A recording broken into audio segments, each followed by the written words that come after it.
Eh bien, salut tout le monde, c'est Matt-F1. On se retrouve pour le résumé du Grand Prix d'Azerbaïdjan de Formule 1 2017. Il s'agit là de la 8e manche du championnat du monde. Le circuit urbain de Bakou est un circuit automobile temporaire situé près du parc maritime de Bakou. Il a accueilli pour la première fois le Grand Prix d'Europe de Formule 1 le 19 juin 2016. Il est ensuite renommé en Grand Prix d'Azerbaïdjan pour cette saison. Le circuit de 6 km réalisé par Hermann Tilke doit être parcouru dans le sens anti-horaire. Le départ est donné à la place Azadlik. Le circuit fait le tour de la maison du gouvernement, pique ensuite vers l'ouest en direction de la Tour Vierge, pour ensuite contourner la vieille ville avant de prendre sur 2,2 km l'avenue Neftçilar jusqu'à la ligne de départ. La piste mesure 6 km que les pilotes doivent parcourir 51 fois pendant la course. En 2016, la pole position, la victoire et le record du tour en course étaient revenus à Nico Rosberg. Tout de suite le résumé de l'édition 2017.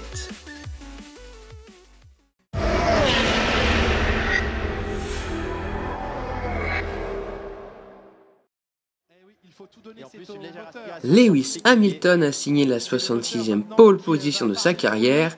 Le Britannique n'est plus qu'à 2 pôles du record absolu détenu par Michael Schumacher.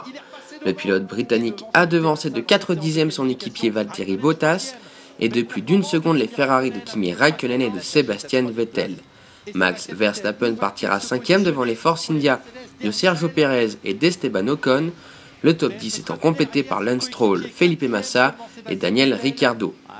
Crédité du 14e temps, Nico Hülkenberg a signé sa pire qualification de l'année, mais l'Allemand n'a pas totalement pu défendre ses chances, ayant été victime d'un problème électrique sur sa Renault pendant la Q2. Les McLaren de Stoffel Van Dorn et Fernando Alonso ont été éliminés dès la Q1. Les deux hommes partiront en fond de grille de départ, ayant respectivement écopé d'un recul de 35 et 40 positions.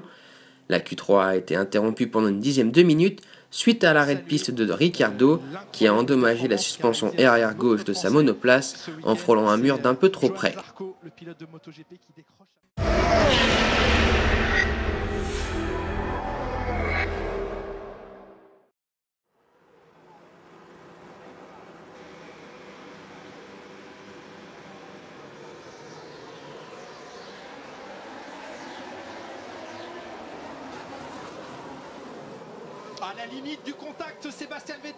Bon départ des Mercedes qui conservent la tête au premier virage. Räikkönen tente ensuite un dépassement par l'extérieur sur Bottas, mais les deux pilotes s'accrochent. Vettel en profite alors pour récupérer la deuxième place. La Mercedes du Finlandais est victime d'une crevaison. Perez est alors 3e devant Verstappen et Räikkönen.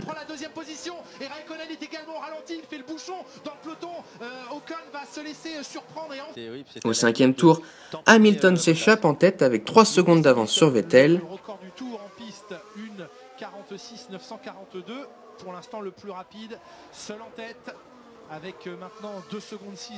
Au 11e tour, Verstappen attaque une première fois Perez mais sans succès. La Force India reste 3e. Verstappen se retrouve ensuite au ralenti quelques virages plus loin pour un problème moteur. Alors, qu'est-ce qu'on attend pour venir chercher cette voiture?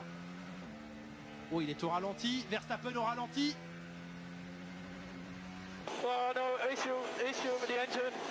Problème moteur, Au 12e tour, suite à l'arrêt de Daniel Ricciardo sur la piste, le safety car est mis en place.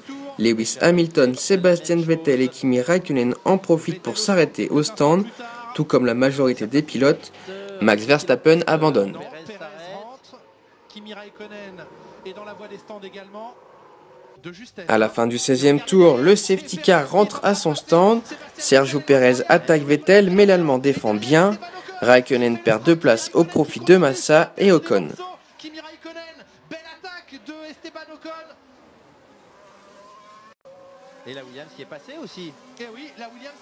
Au 17e tour, le safety car est de nouveau mis en place à cause des débris qui sont présents partout sur la piste. À la fin du 19e tour, le safety car s'écarte pour la deuxième fois. Juste avant la relance, Hamilton donne un coup de frein. Vettel le percute et casse une partie de son aileron avant. L'Allemand vient ensuite taper sur le côté gauche de la Mercedes d'Hamilton. Les Force India s'accrochent lors de la relance. Räikkönen est alors victime d'une crevaison. Il doit abandonner. Le safety car est de nouveau mis en place. Il est là Ocon, et il se touche encore une fois, et accrochage, oh non, oh non, terrible. Les deux forces indiennes, la crevaison pour Esteban Ocon. Finalement, la direction de course décide de mettre le drapeau rouge au 22e tour afin de pouvoir nettoyer toute la piste. On va calmer le jeu, on va balayer la piste partout parce qu'il a fait. Pendant l'arrêt de la course, les mécaniciens ont pu réparer les voitures de Kimi Räikkönen et Sergio Pérez qui pourront ainsi reprendre la course mais à 2 tours. Ocon 14e et Pérez 16e, il n'y aura que la voiture de Pascal Wehrlein. Autant vous dire que on a réparé la voiture de Kimi Räikkönen, génial. All the way around and you'll stay on circuit. In that time, the rest of the group will have left the end of the pit lane and you'll rejoin the back of the group that you will have. Et donc à la fin du 23e tour, le safety car s'écarte et laisse les pilotes relancer la course. Daniel Ricciardo passe les 2 Williams au premier virage et se retrouve 3e. Superbe le coup réalisé par Daniel Ricciardo et Sébastien Vettel, très très proche de Lewis Hamilton. Et avec son nouvel aileron, ça fonctionne bien. Oui, c'est l'extracteur de Hussein 5. Au 25e tour, Massa est victime d'un problème d'amortisseur arrière et doit abandonner. Et Bottas à la 10e place, et voilà, Bottas qu'on imaginait en grande difficulté, bénéficie pas. Au 29e tour, on remarque que la protection autour de la tête d'Hamilton se détache. Et à la fin du 31e tour, Lewis Hamilton doit le tenir dans les lignes droites, mais ce n'est pas suffisant, il doit alors rentrer à son stand pour le changer. Pendant ce temps, Sébastien Vettel se prend un stop and go de 10 secondes pour conduite dangereuse suite à l'incident avec Lewis Hamilton sous safety car. Cette décision est bien évidemment injuste, au vu du fait que le coup de frein injustifié d'Hamilton n'a pas été sanctionné. À la fin du 33e tour, Vettel effectue donc sa pénalité.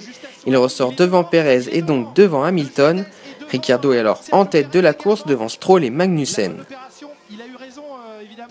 Au 36e tour, Vettel et Hamilton dépassent Alonso pour les 6e et 7e places. Ne pas pouvoir se porter à la hauteur de Fernando Alonso, est-ce qu'il va aider énormément Lewis Hamilton qui va tenter de déboîter? Non, il se rabat. Alonso va laisser doucement passer la voiture de Sébastien Vettel, mais pas tout de suite celle de Lewis Hamilton. Si à l'accélération il va être mieux placé. L'aspiration est prise et les DRS est ouvert pour Lewis Hamilton. Il a failli même prendre. Au 38e tour, Esteban Ocon passe Magnussen et se retrouve 3e. Bottas fait des mêmes pour la 4e place. Au 39e tour, Vettel et Hamilton passent Magnussen. Ils reviennent sur Bottas et Ocon. La voici la position de gagner 5e. Ça n'a pas permis à Lewis Hamilton de se rapprocher justement de cette situation. Est-ce qu'il va céder Magnussen à Hamilton? Oui. Oui, il sait qu'il ne peut pas se battre. Au 40e tour, Bottas passe Ocon et s'empare de la 3e place. Attention tout de même. Petit blocage de roue. Au 42e tour, Vettel passe Ocon et se retrouve 4e. Hamilton est maintenant bloqué par le Français. Vettel en profite pour s'échapper. Ocon qui bloque légèrement pour se protéger de Lewis Hamilton. C'est la famille Mercedes là. Vous voyez le bouton bleu sur le volant de Lewis Hamilton, signe que le DRS est activé. Quand il va s'éteindre, eh bien, c'est qu'il l'aura rabaissé. Voilà. Ocon ne veut pas le laisser passer, c'est clair. Et il a sa course à place et aspiration. Le tour suivant, Hamilton passe à son tour la Force India et se retrouve 5e. Dans le virage, l'un et l'autre, il tente de résister. Esteban Ocon, le croisé des croisés, c'est lui qui va avoir le DRS dans la prochaine ligne droite. Et il a défendu à franchir. Et finalement à l'arrivée, c'est Daniel Ricciardo qui s'impose. Derrière, les écarts sont très serrés. Bottas passe Lance Stroll sur la ligne d'arrivée et pour 1/10 est devant le Canadien. Ce dernier réalise alors son premier podium et est le plus jeune à monter sur un podium. Lewis Hamilton termine 5e, 2/10 derrière Vettel. Enfin, Alonso marque les premiers points pour McLaren cette saison. Au niveau du championnat du monde des pilotes, Sébastien Vettel augmente son avance à 14 points sur Hamilton et Mercedes augmente son avance sur Ferrari à 24 points. Et bien voilà, c'est la fin de cette vidéo, j'espère qu'elle vous aura plu. Si c'est le cas, faites-le savoir en commentaire et laissez un pouce bleu. Abonnez-vous si ce n'est pas déjà fait et rejoignez-moi sur les différents réseaux sociaux, à savoir Facebook, Twitter et Instagram, tous les liens sont dans la description. On se retrouve dans 2 semaines pour le Grand Prix d'Autriche, pendant ce temps-là portez-vous bien, salut tout le monde. Sur ce qui pourtant s'annonçait comme le tracé le plus difficile pour Fernando Alonso et regardez la joie dans le garage Williams. La 8e place.